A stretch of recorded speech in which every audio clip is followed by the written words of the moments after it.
Reporter Munaf Sheikh, Rajpipla Narmada. આજે પ્રચાર શરૂ થયું છે। રાજપીપળા નર્મદા નગરપાલિકાની ચૂંટણીનું પ્રચાર શરૂ થયું છે। નગરપાલિકાની ચૂંટણીમાં પહેલીવાર આમ આદમી પાર્ટી ઉતરી છે મેદાનમાં અને આપણે જોવા માંગીએ છીએ કે આમ આદમી પાર્ટીનું શું રિસ્પોન્સ છે, પબ્લિક શું કહેવા માંગે છે। આજ રોજ રાજપીપળા નગરપાલિકા વોર્ડ નંબર 5ના અંદર સિંધીવાડ, બાવાગો ટેકરી, રબારી ફળિયા, અરબટેકરા, ભાજપ, કોંગ્રેસ, આમ આદમી પાર્ટી વોર્ડ નંબર 5ના ઉમેદવારો તેમજ કાર્યકર્તાઓ, હોદ્દેદારો અને વોર્ડ નંબર 5ના કાર્યકર્તાઓ સાથે મળી ડોર ટુ ડોર પ્રચાર કરવામાં આવી રહ્યો છે। પ્રચાર કરવામાં આવ્યો, લઘુમતી વિસ્તારના ઘણા સારો પ્રતિસાદ મળ્યો છે। આથી આવનાર દિવસોમાં રાજપીપળા નગરમાં કોનો પલ્લો ભારી રહેશે? રિપોર્ટર મુનાફ શેખ, રાજપીપળા નર્મદા। રિપોર્ટર મુનાફ શેખ, રાજપીપળા નર્મદા। આજે પ્રચાર શરૂ થયું છે। રાજપીપળા નર્મદા નગરપાલિકાની ચૂંટણીનું પ્રચાર શરૂ થયું છે। નગરપાલિકાની ચૂંટણીમાં પહેલીવાર આમ આદમી પાર્ટી ઉતરી છે મેદાનમાં અને આપણે જોવા માંગીએ છીએ કે આમ આદમી પાર્ટીનું શું રિસ્પોન્સ છે, પબ્લિક શું કહેવા માંગે છે તે આપણે સાંભળશું। અને પ્રચાર શરૂ થયો છે। આપણે વોર્ડ નંબર 5માંથી એમને સાથે બી વાત કરીશું, ઉમેદવાર સાથે બી વાત કરીશું।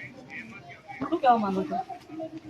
આ વખતે રાજપીપળા નગરપાલિકા નહીં પણ સમગ્ર ગુજરાતમાં જિલ્લા પંચાયત હોય, તાલુકા પંચાયત હોય, નગરપાલિકા હોય કે મહાનગરપાલિકા, આ વખતે આમ પબ્લિક એટલે આમ આદમીની પબ્લિક પરિવર્તન ઈચ્છી રહી છે। અને તમે તો રિપોર્ટર છો, તમને ખાસ દેખાશે કે લોકો ચાહી રહ્યા છે કે પરિવર્તન થવું જોઈએ। જેવી રીતે રોટલીને પણ એક તરફ શેકા પછી બીજી વાર પલટાવી પડે, બાકી બળી જાય, એવી રીતે સત્તાને બી પલટાવી પડે। જો ના પલટાવે તો એને અહંકાર આવી જાય। આજની સરકાર જે છે અહંકારી સરકાર થઈ ગઈ છે। જનતાના જે મૂળ મુદ્દાઓ છે એને કશું સમજતી નથી। આજે રાજપીપળાની અંદર ગેસ લાઈન ખાલી 2 જ વોર્ડમાં છે, બાકીના 5 વોર્ડમાં ગેસ લાઈનની સમસ્યા છે, સાથે સમસ્યા છે પાણીની સમસ્યા છે, સાથે સમસ્યા છે સફાઈની સમસ્યા છે, અને બીજી કે અહીંના સ્થાનિક લોકોને કોઈ જાતની રોજગાર નહીં।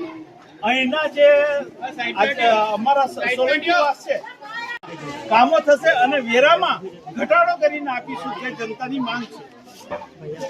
હા, તો વોર્ડ નંબર 5ના ઉમેદવારનું કહેવું છે કે અમે સારી રીતે વિકાસ કરીશું, સારી રીતે કરીશું। આપણા ઉમેદવાર બીજા છે સિકંદરભાઈ ચાવાળા, એમનું બી આપણે પૂછ્યું નગરપાલિકામાં વિકાસની વાત કેવી રીતે થાય છે અને વિકાસ કઈ રીતે થાય છે નગરપાલિકામાં? વિકાસ ખાલી નામનો વિકાસ છે, વિકાસ થતું નથી। આજે વખત જો અમે પરિવર્તન લાવીશું, આમ આદમી પાર્ટીનું જે બોડી બનશે તો વિકાસ દેખાશે, બાકી આજે આજ દિન સુધી કોઈ વિકાસ દેખાયો નથી। આજે આમ આદમી પાર્ટી બહુમતીથી જીતીને આવે છે, નો ડાઉટ સત્તા પર અમે આવી છે। અને તમે આયા પછી શું કરીશું તમારી પબ્લિક માટે, તમારી જનતા માટે તમે શું કરશો? શું આ પાણી નથી આવતું, રોડ રસ્તા, લાઇટો નથી, ઘણા એરિયામાં તો લાઇટો બની છે, ગટરો ઉભરાય છે, વેરા ભરતા છતાં બી પાણી વોર્ડની અંદર પાણી, વોર્ડ નંબર 5માં પાણીની બહુ જ સમસ્યા છે।